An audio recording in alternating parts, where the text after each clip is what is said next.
My name is Ryan Daly. I'm a fourth year PhD student in the Cognitive and Affective Neuroscience Laboratory at Boston College. Over the next few slides, I'm going to be speaking about some of the changes in relationship quality and wisdom that occur as we age.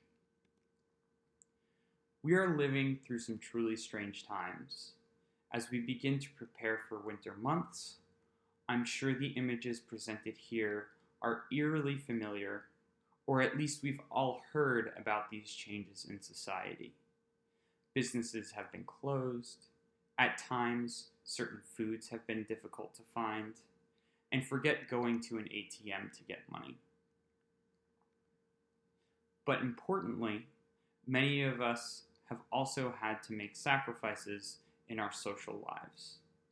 Social distancing has become the frustrating norm for many of us.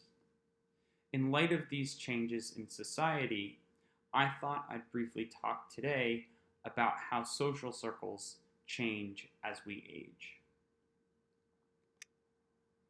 As many of you may know or have experienced, as we age, we tend to have smaller social networks compared to our younger selves.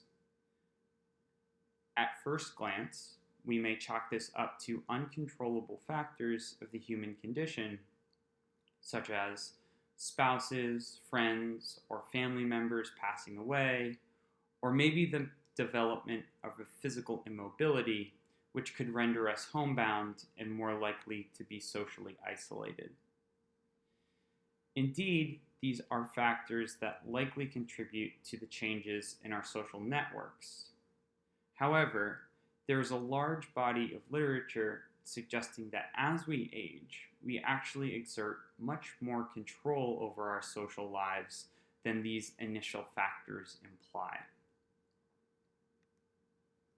As we age, we tend to be motivated to maximize social and emotional goals, whereas our younger counterparts are motivated to gain new knowledge and achieve success. These goal changes are associated with age differences in the perception of time horizons. As we age, we view our time as more limited, which results in a shift in our priorities. Suddenly, networking or attempting to make connections with people to get ahead in the world take the back seat to spending time with people we already know and prefer to be around. In fact, it turns out that maintaining a limited time perspective is associated with smaller social networks. However, it's extremely important to note that although those networks may be getting smaller, the quality of those relationships tend to be more positive than those who view their future as unbounded. Specifically, those with a limited time perspective report higher social satisfaction and less social strain. And this suggests that the quality of relationships get better as we age despite the smaller size. However, even in the best relationships, as we've all experienced, conflicts inevitably occur.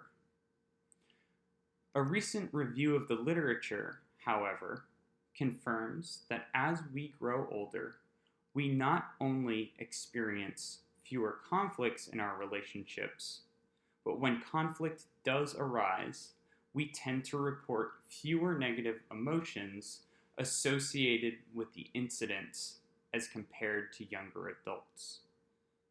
This inattention towards negative emotions may dampen the conflict in order to preserve positive aspects of relationships. It also turns out that as we age, we tend to be better at making judgments about people based on their behaviors in social situations. This in turn allows us to engage in relationships that are more likely to impact us in positive ways and avoid potentially negative relationships. Another way to think about this is that through a lifetime of interacting with good and bad social partners, we actually gain what can be thought of as social expertise. Again, this points back to the idea that as we grow older, we focus on maximizing emotional goals. In doing so, we are able to maintain higher quality relationships over time. This idea of accumulating social expertise over a lifetime brings me to the next topic that is particularly relevant, and that's wisdom. Wisdom can seem to be an amorphous concept, in part because it reflects a combination of sub-abilities. However, within the scientific community that studies this topic, there are 3 sub-abilities that are generally agreed upon that contribute to wisdom. As we grow older, all 3 of these sub-abilities appear to further develop. First, we have knowledge. As we live longer, we amass information and become efficient at storing that information. We notice patterns and abstract big picture takeaways. We figure out how to use our knowledge productively, whether it is in the workplace or in personal relationships. The second sub-ability contributing to wisdom is reflection. As we grow older, we think beyond ourselves. In fact, within Erik Erikson's developmental framework, older age is marked by generativity, or a concern for others and a need to nurture and guide future generations. And finally, the third subcomponent is maintaining emotional homeostasis, or the ability to maintain emotional stability even when the world has thrown us a curveball. As we age, we get better at regulating negative emotions so they don't overwhelm us. This allows us to rebound from setbacks much easier. Increases in wisdom, along with the ability to maintain high-quality relationships, may actually place older adults at some advantage as we continue to experience this pandemic.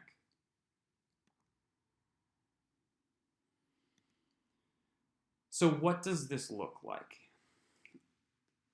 As we continue to experience the pandemic and reintegrate into society, it will be helpful to try to keep in close contact with those close social partners, whether those be family members or friends.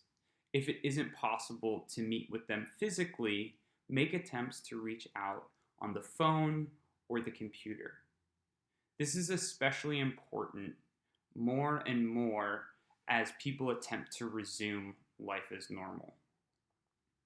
For those of us who are in high-risk populations, it may be difficult to see others getting out and about, but seeing those few close quality social partners may assist in alleviating this frustration.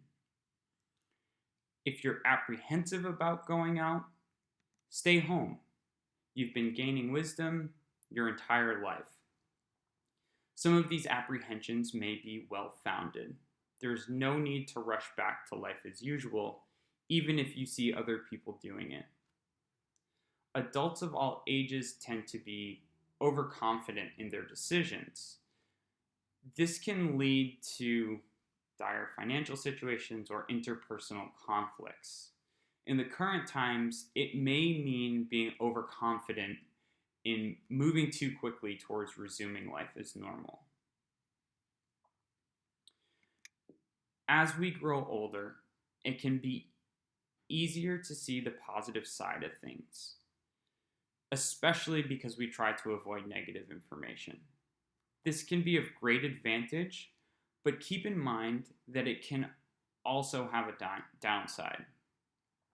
This being said, keep in mind that sometimes we can view things more positively than they actually are.